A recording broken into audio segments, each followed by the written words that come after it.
सुनिए इस वक्त मिलनसार शब्द बिशप मसेदो के संग। भूख के द्वारा, लड़ाइयों के द्वारा आज हमारे शहर हिंसा से भरे जा रहे हैं और ये प्रोग्राम आप तक लेकर आ रहा है प्यार, शांति और आनंद के क्षण। एक ऐसा प्रोग्राम जिसको तैयार किया गया है बेहद ख्याल रखते हुए आपके हृदय के लिए।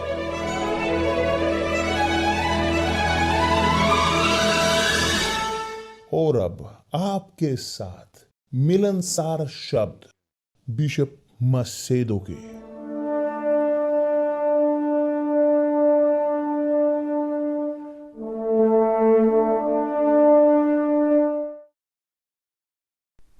नमस्कार मेरे प्रिय दोस्तों, परमेश्वर आप सबका भला करे। आप सबके अंदर जिसके प्यास है और भूख है न्याय की, इसी वक्त मिटाई जाए प्रभु यीशु मसीह के नाम से।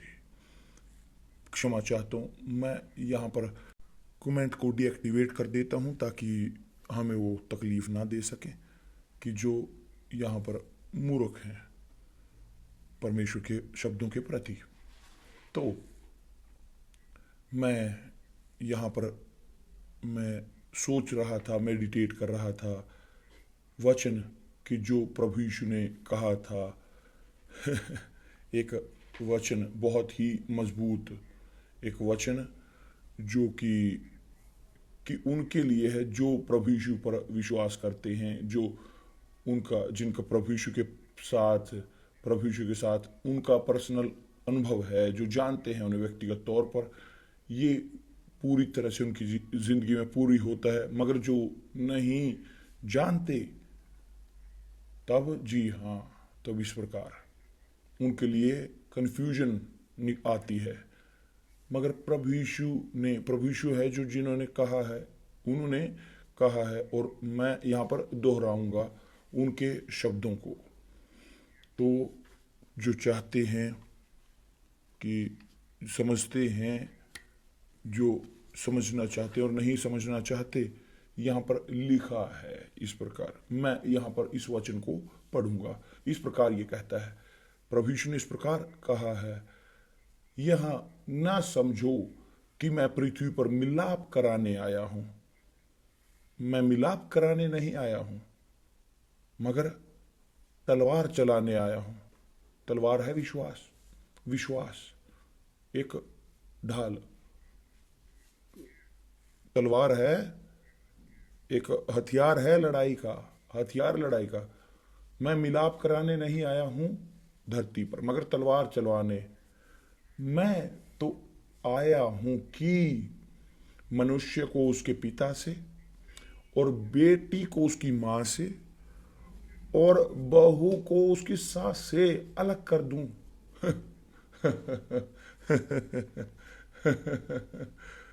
क्षमा चाहता हूं कि आप मुझे क्षमा करें, क्योंकि मैं हंसा ऐसे ही कि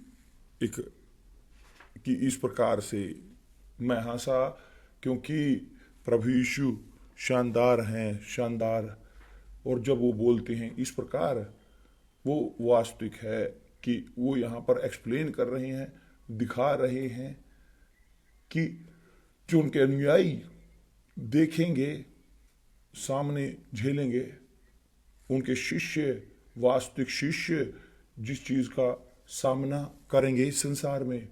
मैं यहाँ पर पृथ्वी पर शांति नहीं लेकर आया हूँ कि अगर वो शांति लेने के आते, शांति धरती पर, तो धरती आशीष की होती वास्तव में, मगर नहीं।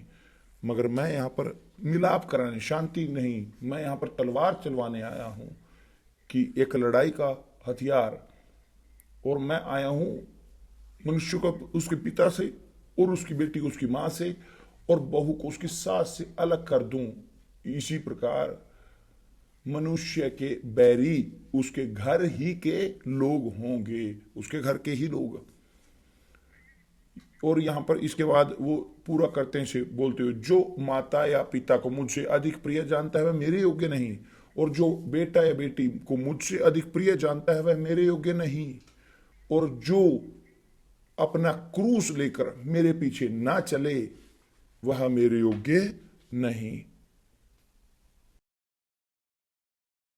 कि दूसरे शब्दों में यहां पर वो बोल रहे हैं कि जनरल तरीके पर कि जो अपने दूल्हे या दूल्हे को, दुल्हन को मुझसे ज्यादा प्यार करता है मेरे योग्य नहीं, अपनी पति पत्नी को ज्यादा प्यार करता है मेरे योग्य नहीं, जो अपने घर को या अपने करियर को या अपने पैसे को और कोई भी चीज इस जिंदगी में मुझसे ज्यादा प्रिय जानता है मेरे योग्य नहीं। तो आप इसे देख सकते हो कि प्रभु यीशु यहां पर अच्छे से बता रहे हैं कि कौन उनके योग्य हैं कि जो उनके नहीं है। ये बेहद महत्वपूर्ण है। उन्होंने अच्छे से अलग किया है कि जो हैं उनके योग्य और कौन योग्य नहीं है। तो बहुत सारे लोग इस प्रकार बोलते हैं, इस प्रकार प्रश्न पूछते, बिशप काश मैंने ये उपवास किया हो और ये रिक्वेस्ट की है, मैंने ये किया है, मगर मुझे अभी तक पवित्र आत्मा प्राप्त नहीं हुई। ठीक, क्योंकि आपको पवित्र आत्मा प्राप्त नहीं हुई क्योंकि अभी कहीं ना कुछ चीज की कमी है जो रोक रही है। वास्तव में कि केवल व्यक्ति जानता है कि क्या है जो रोक रहा है पवित्र आत्मा की प्राप्ति को, मगर कोई नहीं, केवल परमेश्वर जानते हैं ना कि क्यों आपको पवित्र आत्मा प्राप्त नहीं हुई। और शैतान भी जानता है, शैतान भी जानता है, मगर वो खुद व्यक्ति जानता है क्योंकि वो ढो रहे होते हैं अपने साथ कुछ ना कुछ कि जो बोझ है कि जिससे वो ज्यादा प्रेम करते हैं प्रभु यीशु से, ये वो बोलते हुए जारी रखते हैं, जो अपने प्राण बचाता है वह उसे खोएगा। जो अपने प्राण बचाता है वह उसे खोएगा। कि दूसरे शब्दों में कि जो अपने सपनों को पूरा करेगा, जो उसकी अच्छी शादी का सपना, एक अच्छे घर का, एक अच्छी सफल जिंदगी का, एक स्वास्थ्य का, शारीरिक स्वास्थ्य और सपना कि जो उन्हें इस संसार में संतुष्ट करता है, सपना कि जो उन्हें खुशी देता है संसार में, उन्होंने बोला है कि जो अपने प्राण बचाता है वह उसे खोएगा और जो मेरे कारण अपने प्राण खोता है वह उसे पाएगा। तो यहां पर मेरे दोस्त, यहां ये वचन आप देख सकते हो, आप कंफर्म कर सकते हो, आप अपने कारण को दे सकते हो, आप आपके अपने समझदार विश्वास को इस्तेमाल कर सकते हो, कंफर्म कर सकते हो कि यहां पर एक अंतर है उनके बीच में जो परमेश्वर के नहीं हैं और हैं। और जो परमेश्वर के हैं आम तौर पर उनके पास, उनके परिवार में, उनके प्रियजनों में शत्रु हैं उनके विश्वास के। और जो अपने सपनों को पूरा करते हैं जिंदगी में, जो अपने सपनों को पूरा करते हैं जिंदगी में, कि जो खुश होते हैं अपने प्रोजेक्ट, अपनी परियोजना, व्यक्तिगत योजनाओं को पूरा करके, वो भी योग्य नहीं है उनके प्रभु यीशु के। क्योंकि जो अपने प्राण को बचाता है वह उसे खोएगा, जो अपने प्राण को बचाता है वह खोएगा। यानी दूसरे शब्दों में जो जीतता है संसार को, चीजों को अच्छे तरीके से बोलने के लिए, कि जो परिवर्तित होता है खुश क्योंकि उसने पढ़ाई की, पैसा कमाया और उसके पास है घर, ये है, वो दूसरी है, यहां गया वहां गया, इत्यादि इत्यादि, अपने सपनों को पूरा किया। कि दूसरे शब्दों में अपने प्राण को बचाए वह उसे खोएगा।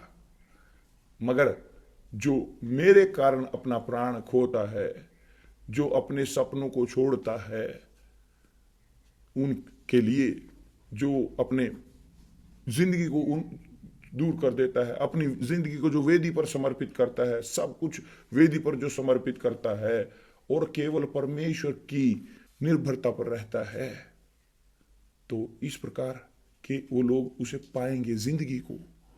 जानते हो, जब हम बोलते हैं अपनी जिंदगी को वेदी पर छोड़ना महत्वपूर्ण है, क्योंकि जिंदगी शाश्वत है, कम या ज्यादा नहीं है कि 90% नहीं, नहीं 100%, क्योंकि वेदी एक ऐसी जगह है जो पवित्र करता है भेंट को। वेदी वो जगह है जो भेंट को पवित्र करती है। अगर भेंट स्वीकार नहीं की जाती तो वेदी उस प्रकार पवित्र नहीं है। अगर भेंट स्वीकार की गई है तो वो रचना वो पवित्र की गई है भेंट वेदी के द्वारा, क्योंकि उसकी जिंदगी, उसकी भेंट पूरी तरह से की जो रखी गई है वेदी के ऊपर। तो आप शायद दुविधाओं के साथ यहां पर मेरे साथ हों, शायद आप सोचें कि आप दुविधाओं में भरे हों अंदर, मगर कि यहां पर साफ है, स्पष्ट है पूरी तरह से कि केवल डिजाइन बनाने की जरूरत है ना केवल डिजाइन बनाने की जरूरत है कि उस शरीर जैसे नॉवल सीरीज हमने बनाया कि आप बहुत सारे लोग समझते हैं जिस प्रकार, मगर ये साफ है, स्पष्ट है कारण क्यों बहुत सारे लोग नहीं प्राप्त करते पवित्र आत्मा। ये इस प्रकार है क्योंकि वो अभी भी उन्होंने अपनी जिंदगी को समर्पित नहीं किया, और वो अपने घर को, अपनी प्रॉपर्टी को, अपने ज्वेलरी को, अपने पैसे को, अपनी रेपुटेशन को सब समर्पित कर सकते हैं, मगर उसके उदाहरण के तौर पर कि उनका पहला प्रेम, उनकी बेटी बेटा, पति पत्नी, घर, उनका परिवार, उनकी दूल्हा दुल्हन कि अगर किसी भी चीज की कमी है कि जो वेदी पर उन्होंने नहीं रखी तो वो योग्य नहीं है पवित्र होने के, और वास्तव में योग्य नहीं है यीशु के, हमारे प्रभु के।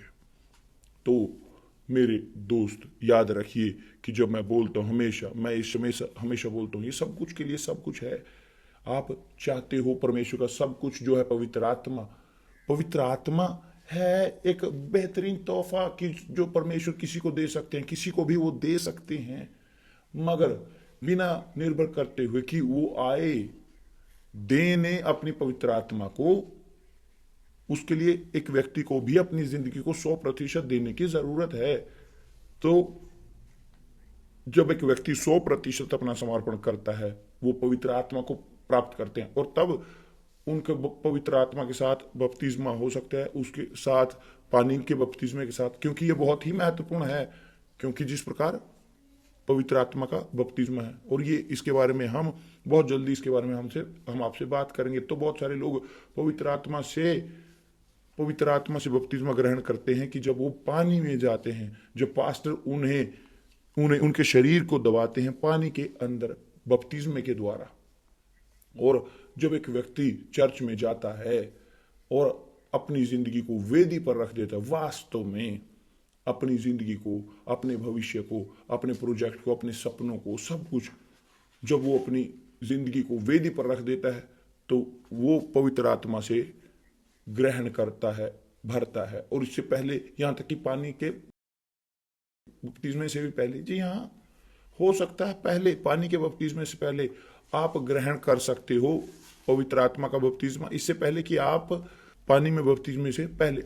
नॉर्मल नहीं है, नॉर्मल है कि एक व्यक्ति अपनी जिंदगी को समर्पित करता है, प्रभु यीशु में विश्वास करता है, कि दूसरे शब्दों में समर्पण करता है प्रभु यीशु को, और उसके बाद पानी में बपतिस्मा ग्रहण करता है और अपनी पुरानी प्रवृत्ति को दबाता है। मगर परमेश्वर के लिए ये इस प्रकार का अस्तित्व नहीं है, नियम इनफ्लेक्सिबल कि पहले ये बाद में ये, बाद में नहीं। परमेश्वर मुक्त हैं कि जो उन्हें करने की जरूरत है वो जानते हैं अच्छे से, और जैसे वो न्याय संगत हैं वो वही करेंगे जो सही है, जो परफेक्ट है।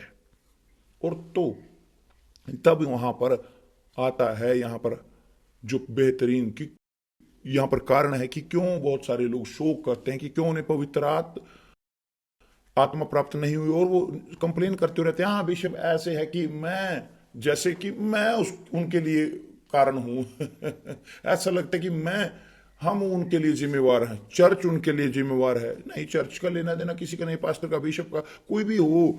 जो बपतिस्मा देते हैं पवित्र आत्मा से वो यीशु हैं, वो प्रभु यीशु हैं कि जो बपतिस्मा देते हैं। इसीलिए केवल वो ही, उनके पास अधिकार है पवित्र आत्मा के साथ बपतिस्मे का।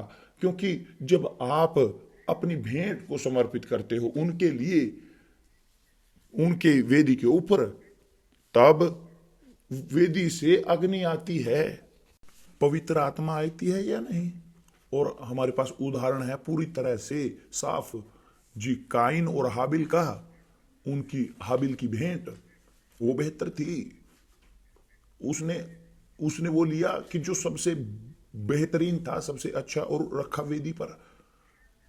और काइन ने, उसने बिना भय के वो भेंट दी, और परिणाम स्वरूप उसने कोई भी चीज समर्पित की और स्वीकार नहीं की गई।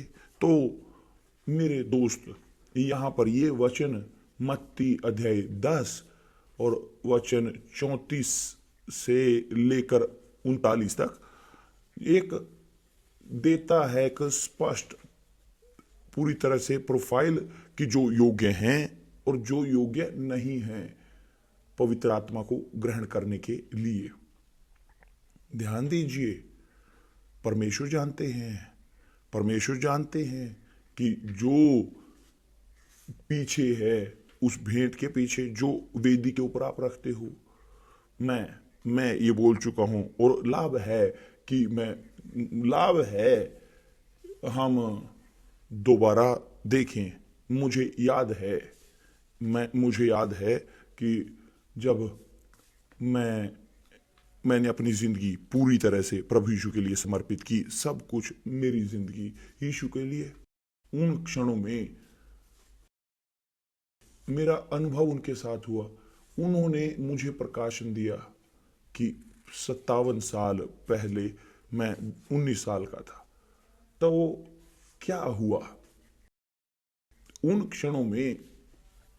ये हुआ कि जब उन्होंने मुझे अपना प्रकाशन दिया, और उसके बाद, उसी के एकदम बाद, उन शानदार क्षणों के बाद, उस दिन के बाद, सबसे शानदार क्षणों के बाद मेरी जिंदगी के, कि जिस दिन मैंने प्रभु यीशु को जाना व्यक्तिगत तौर पर, तो उन दिनों में मैं चाहता था मर जाऊं।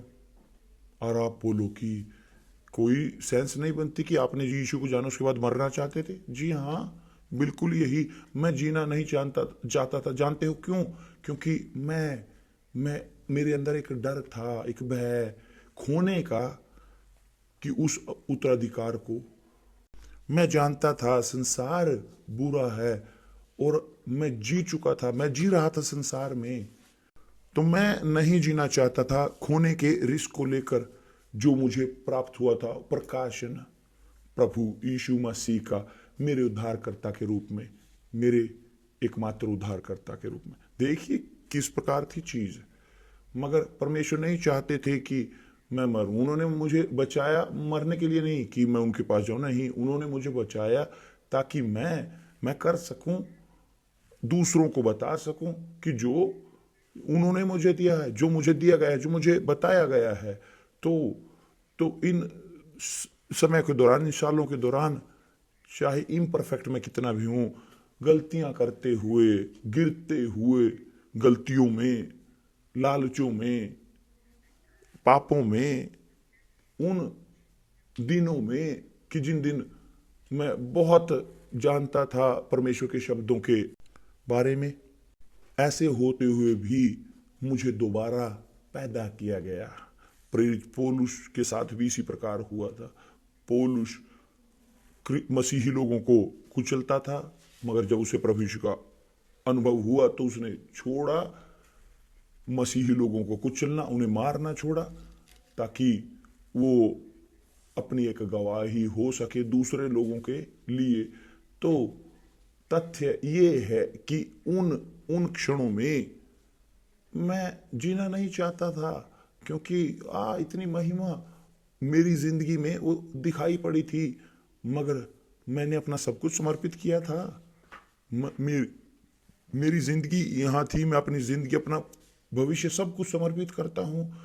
तो ये एक व्यक्तिगत चीज है, एक चीज है कि अपना समर्पण खुद का मैं नहीं कह सकता। मैं अपने अनुभव को बोल सकता हूं, अगर मैं बोल सकूं, एक्सप्लेन करूं शब्दों में, ना ही बिना डिजाइन किए, क्या लाभ है, क्या मतलब है समर्पण का पूरा। क्योंकि मैं यहाँ पर सब चीज पूरी तरह से आपको बता रहा हूं। मैं वो बोल रहा हूं कि जो प्रभु यीशु ने बोला है कि अगर आप अपने माता या पिता को मुझसे अधिक प्रिय करते हो, प्रिय जानते हो, वह मेरे योग्य नहीं हो। यदि जो बेटा या बेटी को मुझसे अधिक प्रिय जानता है, वह मेरे योग्य नहीं। तो ये है इस प्रकार, या तो है या नहीं है, या तो दें या गिरें, ये वास्तविकता है। या तो दें और ऊपर जाएं, और या ना दें और नीचे गिरते रहें, जारी रखें। ये निर्भर हर एक पर करता है, हम पर। तो मेरे दोस्त, मैं यहां पर कोशिश कर रहा हूं कि बताने के बारे में कि कैसे कि आप समझ सकें कि और निर्णय ले सकें। जिंदगी आपकी है, जिंदगी आपकी है, आत्मा आपकी है, आपकी समझदारी, आपकी सामर्थ्य, आपके टैलेंट, हमारी सामर्थ्य, जो हमारी आत्मा, हमारे कारण है, हमारा बुद्धिमानी है, जो सब कुछ है, हाँ, जब हम मरेंगे वो परमेश्वर तक चला जाएगा। परमेश्वर नहीं चाहते हमारे बुद्धिमानी को। परमेश्वर ने हमें ये ऋण पर दिया है, सब कुछ ब्याज पर दिया है, मगर जब हम मरते हैं ये उन तक वापस लौट जाता है। जो समझदारी, जो मानवता की समझदारी है, शरीर, वो जानते हैं हम इस प्रकार, वो धूल में मिल जाता है, धूल में वापस चला जाता है। मगर आत्मा हर एक को निर्णय लेने की जरूरत है अपना खुद का। केवल आप ही अपनी आत्मा के लिए निर्णय ले सकते हो। जिंदगी शाश्वत या मृत्यु शाश्वत। मगर तथ्य ये है कि मोक्ष शाश्वत एक परमेश्वर का तोहफा है उनके लिए जो उन पर भरोसा करते हैं, कि दूसरे शब्दों में समर्पण करते हैं। जब एक व्यक्ति अपना समर्पण करता है उनके लिए, वो दिखा रहे होते हैं कि उन पर वो भरोसा करते हैं। ये है विश्वास, ये है विश्वास जो बचाता है। विश्वास कि जो बदलता है हमारी जिंदगी को। जब आप समर्पित करते हो अपनी जिंदगी को यीशु के लिए, आप साबित कर रहे होते हो कि आप उन पर विश्वास करते हो। जब आप समर्पित नहीं करते, क्योंकि आप दिखा रहे होते हो आप अभी विश्वास नहीं करते, अभी आपको विश्वास नहीं है। और मुझे उम्मीद है कि जो हम यहाँ पर बोल रहे हैं कि वो आपके विश्वास को जगाए, आपके विवेक को जगाए, कि आप समझें और एक व्यवहार को, निश्चय को अपनी जिंदगी में करें जो प्रभु यीशु ने कहा है। मैं दोबारा यहां पर पढ़ता हूं। लाभ है कि आप ना भूलें इसको, यह न समझो। यीशु यहां पर, यीशु के शब्द हैं, बोल रहे हैं, प्रभु यीशु के मुंह से निकले हुए शब्द, एक नबी के मुंह से नहीं आए आसान, मगर खुद परमेश्वर के। यह न समझो कि मैं पृथ्वी पर मिलाप कराने आया हूं। मैं मिलाप कराने नहीं, मगर तलवार चलाने आया हूं। मैं आया हूं कि मनुष्य को पिता से, और बेटी को उसकी मां से, और बहू को उसकी सास से अलग कर दूं। मनुष्य के बैरी उसके घर के ही लोग होंगे। और यहां पर मैं इसको अच्छे से समझ सकता हूं, क्योंकि जब मैंने अपनी जिंदगी यीशु को सौंपा, मेरी माता को घृणा होने लगी, क्योंकि उस समय में मेरी माता मेरी परमेश्वर थी। उसको घृणा हुई क्योंकि वो मेरी जिंदगी में पहले स्थान पर नहीं रही। और बेचारी, उनके पास जानकारी नहीं थी। वो अब हम समझते हैं उसको, मगर बाद में वो परिवर्तित हुई। धन्यवाद परमेश्वर की, और परमेश्वर के पास हो गई। धन्यवाद परमेश्वर। जो हम समझते हैं कि जो माता या पिता को मुझसे अधिक प्रिय जानता है वह मेरे योग्य नहीं। सोचिए मेरे दोस्त इस वक्त अपने हृदय में कि किसको आप ज्यादा प्रेम करते हो जिंदगी में, इस संसार में। कोई लाभ नहीं है कि बोले आप, मैं यीशु को प्रेम करता हूं, मगर जब आप बोलो कि मैं यीशु को प्यार करता हूं, पहले स्थान पर आपको दिखाने की जरूरत है तथ्य, अपने काम के साथ, अपनी खुद की जिंदगी के साथ, अपने चरित्र के साथ, अपने व्यवहार के साथ, कि जो वास्तव में आप प्रेम करते हो। जो माता या पिता को मुझसे अधिक प्रिय जानता है वह मेरे योग्य नहीं, और जो बेटा या बेटी को मुझसे अधिक प्रिय जानता है वह मेरे योग्य नहीं, और जो अपना क्रूस लेकर मेरे पीछे ना चले वह मेरे योग्य नहीं। क्रूस क्या है? मृत्यु, त्याग, दर्द।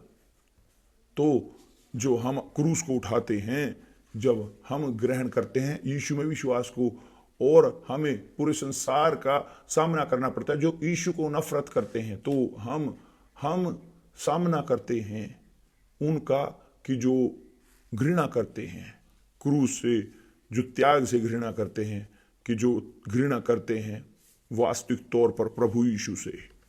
क्योंकि जब आप यीशु को वास्तव में उनसे प्रेम करते हो, आप उनके बगल में रहते हो, और उसके विपरीत उनके खिलाफ जो उनके खिलाफ हैं, तो उन्होंने इस प्रकार कहा है, जो अपने प्राण बचाता है वह उसे खोएगा, और जो मेरे कारण अपना प्राण खोता है वह उसे पाएगा।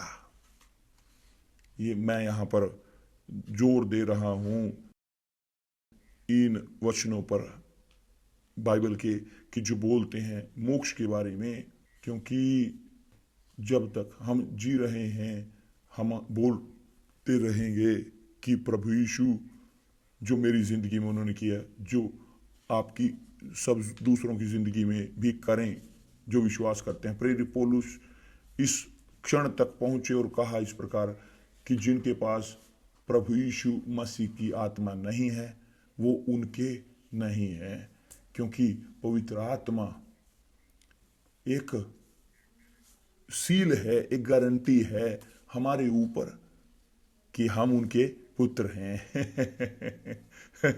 वो शानदार है, बहुत शानदार है। पवित्र आत्मा उनकी एक मोहर है, एक गारंटी है परमेश्वर की कि हम उनके हैं।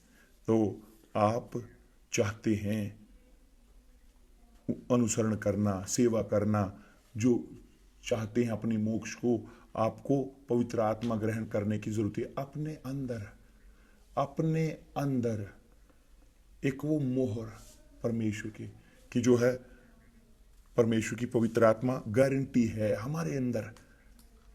आपके पास, आप जानते हो इस भाषा को, ये आसान है कि आप जाते हो एक जगह पर ऋण लेने के लिए, तो जब आप पैसा ब्याज पर लेते हो, आप वहां पर अपने आभूषण को छोड़ देते हो, एक वैल्यू की कीमत की आभूषण की 10,000 का वो आभूषण है, तो आपको वो देते हैं 1,000 रुपये, और वो आभूषण उनके पास रहता है गारंटी के तौर पर कि अगर किसी कारणवश आपका पेमेंट आप नहीं दे सकते, तो आप उस आभूषण को खो देते हो 10,000 के, 1,000 के ऋण के लिए। तो पवित्र आत्मा यही गारंटी है परमेश्वर की हमारे अंदर। मुझे जरूरत नहीं है साबित करने की कि मेरे अंदर परमेश्वर की आत्मा है, ना ही आपको। जब हमारे पास पवित्र आत्मा होती है, वो हमें साबित करते हैं हमारे लिए, और कि वो हमारे साथ हैं, कि हम उनका निवास स्थान है हमारे अंदर, हम उनके घर हैं, वो हमारा अंदर रह रहे हैं। तो इस प्रकार है एस्तर और हम दोनों यहाँ पर इसी विषय के बारे में बात करेंगे कि जो गारंटी इसी के बारे में हम बोलने आ रहे हैं, गारंटी के बारे में जो है हमारे अंदर परमेश्वर की गारंटी। आप हमारे द्वारा आमंत्रित किए जाते हो इसमें हिस्सा लेने के लिए, तो ठीक है। तो अब हम यहीं पर रुकते हैं, इस चैनल पर मिलते हैं कि परमेश्वर की पवित्र आत्मा आपकी मेमोरी को रिफ्रेश करे और जिए आपके दिमाग में, आपके कारण में, आपके सोचने की क्षमता में, आपकी समझदारी में, ताकि आप ग्रहण कर सको कि क्या है मतलब परमेश्वर के शब्दों का, जो प्रभु यीशु जो उनके पुत्र हैं उन्होंने कहा है। परमेश्वर आप सबका भला करे। आमीन।